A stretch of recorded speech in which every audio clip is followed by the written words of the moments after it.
Bonjour chers amis et merci pour les quelques minutes que vous allez consacrer à regarder cette vidéo. C'est bien votre serviteur Clyde Salou Moucharadi et nous parlons de l'actualité en République démocratique du Congo. Nous allons commencer par un résumé de l'actualité de toute la semaine qui vient de s'écouler. Et nous avons en tout cas une semaine très riche en événements. Nous commençons par les dernières nouvelles. Il y a eu mort d'hommes à Goma. Plusieurs jeunes ont été tués par les rebelles du M23. C'est dans les quartiers de Katoyi, dans la commune de Karisimbi. On ignore encore les raisons qui ont conduit à ce carnage. C'est plus d'une dizaine de jeunes qui apparemment étaient en train de faire des exercices physiques quand ils ont été abattus. Et apparemment, les assaillants ont ensuite jeté les uniformes des militaires sur leur corps pour se faire un prétexte qu'ils étaient des combattants.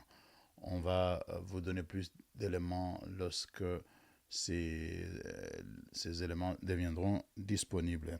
Ça s'est passé hier à Goma, le dimanche passé. Alors, sortie médiatique de Kabila au Sunday Times en Afrique du Sud, l'ex-président Joseph Kabila, qui est souvent muet, qui ne parle pas beaucoup, a finalement décidé de s'exprimer à travers une interview qu'il a accordée au journal Sunday Times en Afrique du Sud. Et il fait plusieurs déclarations qui sont, en tout cas pour le moins, intéressantes. Il dit: la crise de la RDC nécessite plus qu'une solution militaire. Le monde observe attentivement si l'Afrique du Sud, connue pour son humanisme et ses valeurs, continuera d'envoyer des troupes en RDC pour soutenir un régime tyrannique et combattre les aspirations du peuple congolais. Il y a eu les élections truquées de décembre 2023, organisées en violation du cadre juridique et des normes internationales. Ces élections ont amplifié l'illégitimité du pouvoir en place, réduit artificiellement le poids de l'opposition et du chef de l'État, et ils ont fait du chef de l'État le maître absolu du pays. Tshisekedi a également annoncé publiquement son intention ferme de modifier la Constitution.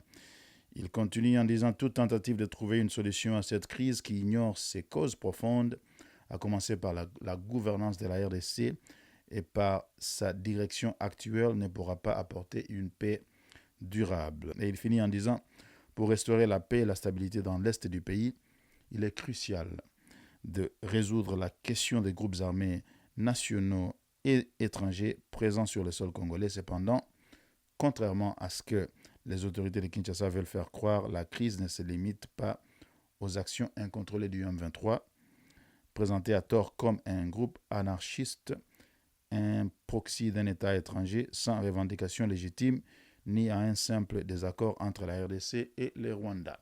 En termes de combats sur terrain entre les rebelles et l'armée congolaise, les FARDC ont repoussé les rebelles du M23 sur plusieurs lignes de front à Lubero, et le colonel Mac Azukai a appelé tous les soldats ayant fui les combats et errant dans Lubero Centre à regagner au plus vite le front pour défendre la patrie. Ça, c'est il y a quelques jours au niveau de Lubero. Félix Tshisekedi a parlé à sa famille politique, l'Union Sacrée, et il a fait un discours d'environ 1 heure, et les points essentiels sont les suivants. Il a appelé à l'unité nationale, il a appelé au réaménagement, il a communiqué qu'il allait faire un réaménagement de l'Union Sacrée. Il a parlé de la lutte contre le terrorisme à l'Est. Il a parlé aussi des victoires diplomatiques qu'a connu la RDC la semaine passée. Et il dit qu'il a perdu, ou en tout cas le Congo a perdu 2 batailles, celle de Goma et de Bukavu, mais le Congo ne perdra pas la guerre. Et il a aussi parlé de la reconstitution de l'armée. Lui aussi, Félix Tshisekedi, dans un autre registre, il a ordonné au gouvernement de procéder d'urgence à une révalorisation des salaires des militaires. Cette initiative inclut notamment l'octroi d'une prime spéciale pour les militaires déployés en zone de combat et la mise en place d'une indemnité particulière pour les soldats en première ligne. De plus, Le président a souligné la nécessité d'améliorer de manière significative les conditions de vie des familles des militaires. Tout ça, ça s'est passé la semaine passée. Encore autre décision de Félix, en fait déclaration. Le président Tshisekedi a invité les entreprises des États-Unis qui s'approvisionnent en matières premières stratégiques auprès du Rwanda de venir directement au Congo. Alors, Félix aussi a reçu M. David Lammy, secrétaire d'État britannique aux Affaires étrangères, qui a exprimé le soutien ferme du Royaume-Uni à la RDC face à l'invasion rwandaise. Dans les provinces du Nord Kivu et du Sud Kivu, la Grande-Bretagne s'engage à utiliser son influence au Conseil de sécurité pour faire respecter les accords de paix et n'exclut pas des sanctions contre le Rwanda en cas de non-respect.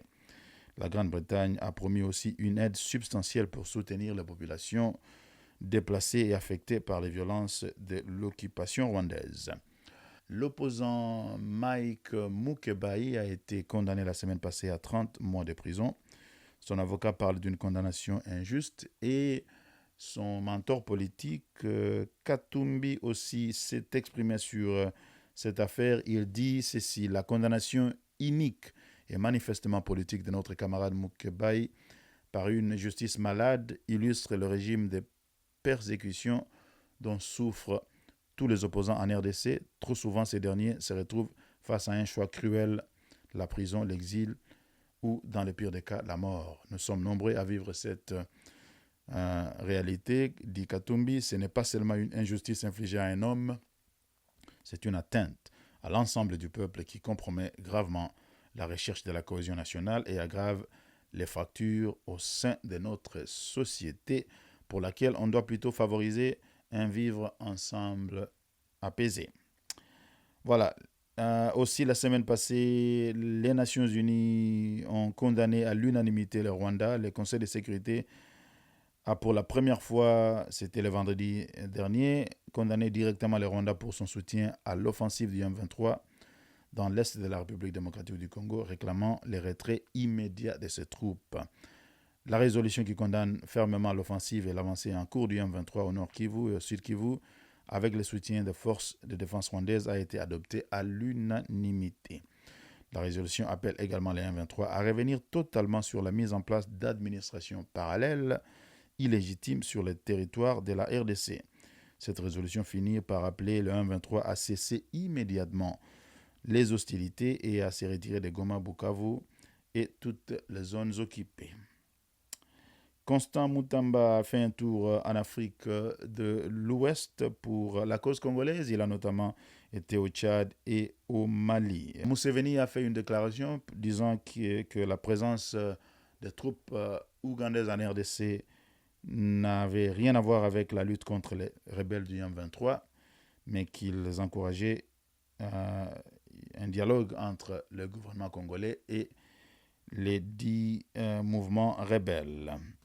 L'IGF, toujours la semaine passée, l'IGF a transmis à la DGI le mercredi passé une enquête accablante de plus de 11 000 entreprises considérées au bord de la faillite ou inexistantes dans les registres fiscaux qui en réalité sont actives et bien établies dans les banques. 935 parmi ces entreprises opèrent sans numéro d'impôt, hors radar de l'administration fiscale, et cette découverte pourrait accroître les recettes fiscales de près de 30% en 2025. Morcellement des parcelles à Kinshasa et au reste du pays. Il y a eu un arrêté ministériel le 20 février dernier, la semaine passée, portant interdiction du morcellement des parcelles et fixation de la superficie minimale des parcelles à concéder. Ça veut dire que dorénavant, si vous voulez morceler votre parcelle sur Lingotia Macheti, vous devez avoir une autorisation. Voilà, Bahati Lukwebo a été autorisé de quitter le pays du 18 février au 13 mars pour se rendre à Bruxelles. Le motif officiel, c'est les soins médicaux, mais officieusement, ça peut être autre chose, on en parlera. Le Kenya s'inquiète de l'escalade du conflit en RDC et demande à ses ressortissants de faire preuve d'une extrême prudence quant à leur situation sécuritaire et, si nécessaire, d'envisager une éventuelle évacuation, en particulier dans les régions instables. Le gouvernement kenyan envisage l'évacuation de ces citoyens qui peuvent contacter leur consulat à Goma et le bureau temporaire au Congo-Brazzaville. L'Allemagne soutient la RDC. Il y a une déclaration d'un officiel du gouvernement allemand qui dit que le Rwanda doit respecter l'intégrité de la RDC et retirer ses troupes. Nous condamnons fermement la violation du droit international et avons convoqué aujourd'hui l'ambassadeur du Rwanda. La solution au conflit reste uniquement dans un processus politique. Sanctions contre James Kabarebe et Laurence Kanyuka. Constant Mutamba, le ministre de la Justice de la RDC, dit ceci: nous saluons vivement les sanctions économiques imposées ces jours par les trésors américains à James Kabarebe et ministre d'État rwandais dans la coopération régionale, ministre d'État rwandais de la coopération internationale, et à Laurence Kanyuka, porte-parole de AFC M23 pour des activités terroristes à l'est de la RDC. Le procureur de la CPI est aussi en route, a dit M. Constant Mukamba la semaine passée, réagissant à la mesure des Américains pour des sanctions contre les deux personnes précitées. Fonds de solidarité au FARDC, le ministre des Finances informe le public de l'ouverture des comptes dédiés au Fonds de solidarité au FARDC en opération dans l'est du pays afin de faire face à l'agression dont est victime la RDC. Recrutement des jeunes à Lodja pour l'armée, c'est M. Modiam Vita, le vice-premier ministre de la Défense, qui s'est rendu à Lodja et le 20 février dernier dans la province de Sankuru dans le cadre de la mobilisation générale des jeunes. Mort du colonel Rukunga Makanika, c'était encore la semaine passée.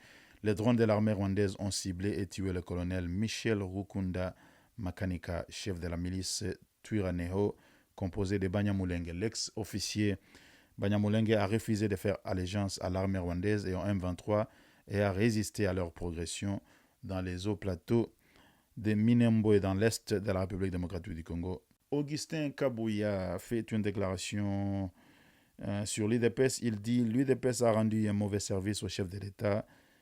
Il nous a donné tous les postes clés de commandement. Qu'avons-nous fait de ces postes? Plusieurs ont créé des fondations, des associations, au lieu de faire l'essentiel. L'UDPS fait une sorte d'introspection. On en parlera dans les détails. Évasion à la prison des Kalemi. Oui, évasion massive à la prison centrale des Kalemi. Des prisonniers dont le nombre exact n'est pas encore connu jusque-là se sont évadés le 19 février dernier de la principale maison carcérale de la capitale de la province du Tanganyika. Il va sans dire que cette situation provoque une psychose dans tout Kalemi. Voilà, et à Bukavu, il y a une reprise timide des activités observées depuis le mercredi 19 février. La population se remet petit à petit de la peur ressentie lors de l'entrée des rebelles du M23 soutenus par l'armée rwandaise il y a quelques jours. Des sources locales apportent que dans la commune d'Ibanda, précisément au marché Nyawera, les petits commerçants ont commencé à étaler leurs marchandises, mais plutôt plusieurs stands sont restés vides. Même chose dans le marché central de Kadutu, où seuls les vendeurs de produits vivriers ont été visibles au cours de cette journée. Les archevêques et évêques membres de la Conférence épiscopale nationale du Congo dénoncent et condamnent fermement la chasse et la stigmatisation dont sont victimes les Swahiliphones à Kinshasa et dans d'autres régions du pays.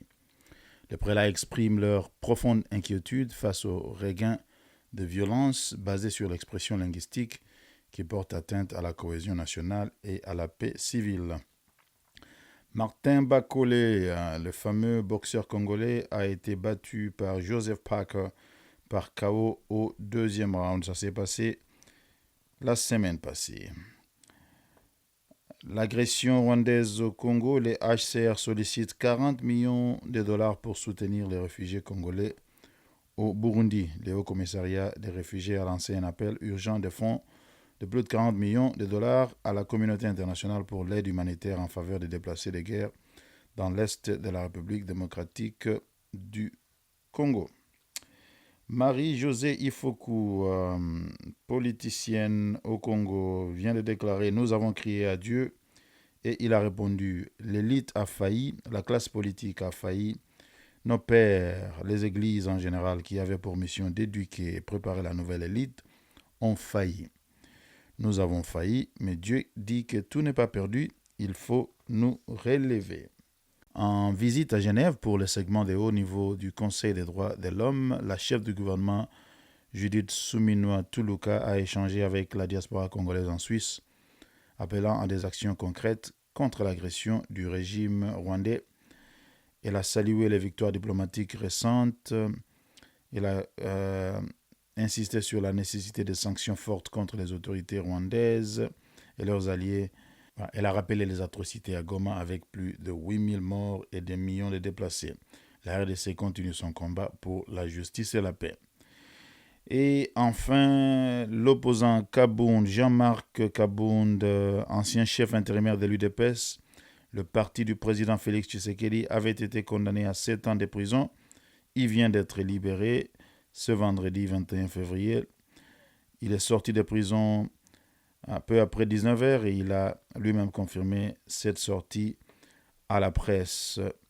Les circonstances de sa libération sont liées à l'ordonnance présidentielle qui a accordé la grâce à plusieurs personnes qui étaient incarcérées à Makala vers la fin du mois de décembre. Jean-Marc Kabound avait été condamné à 7 ans de réclusion. Il avait notamment été reconnu coupable d'outrage au chef de l'État et de propagation de faux bruits.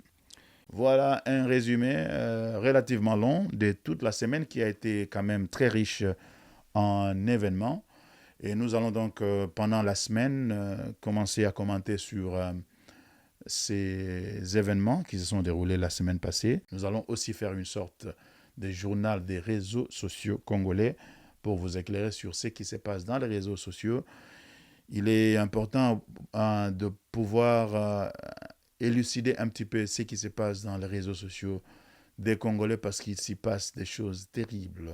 Moi-même, j'appartiens dans quelques groupes et je vois comment dans les commentaires, les gens sont en train de s'insulter, il y a une incompréhension, il y a une sorte de méconnaissance des règles journalistiques parce que dans les réseaux sociaux, ce sont des publications qui généralement devaient être faites professionnellement par les journalistes, mais parce que ce n'est pas fait par des professionnels, il y a donc beaucoup de bêtises, beaucoup d'erreurs. Les gens ne savent même pas placer les choses dans leur contexte. Tout ça, nous allons réfléchir sur ces réalités afin d'éclairer les Congolais pour améliorer la lecture des événements à travers les réseaux sociaux et surtout d'encourager les gens d'élever les niveaux de discussion qui se passent dans les réseaux sociaux. Pour le moment, je m'arrête ici.